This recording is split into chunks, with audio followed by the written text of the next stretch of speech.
నమస్తే అండి.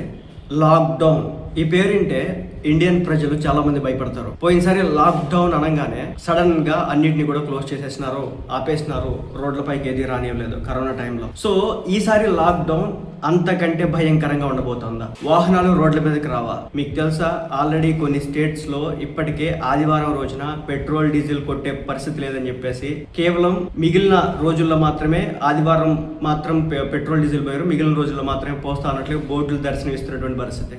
అంటే రాబోయే రోజుల్లో ఆల్టర్నేటివ్ డేస్ రావచ్చు, వారానికి 2 రోజులే పోయొచ్చు, వారానికి 1 రోజు కూడా పోయొచ్చు పెట్రోల్ డీజిల్. అలాంటి పరిస్థితులు వస్తాయి. ఎందుకు? ఆయిల్ మనకి ఎక్కడి నుంచి రావాలి? ఆ గల్ఫ్ కంట్రీస్ దగ్గర నుంచి. స్ట్రేట్ ఆఫ్ హార్మోన్స్ మొత్తం అటు మూసుకొని కూర్చున్నాడు. ఇటు పక్కే అమెరికా వాడు, అటు పక్కే ఇరాన్ వాడు. ఎలా? రష్యా దగ్గర నుంచి రావాలి. సో రష్యా దగ్గర నుంచి మనకి రావాలంటే చాలా టైం పడుతుంది.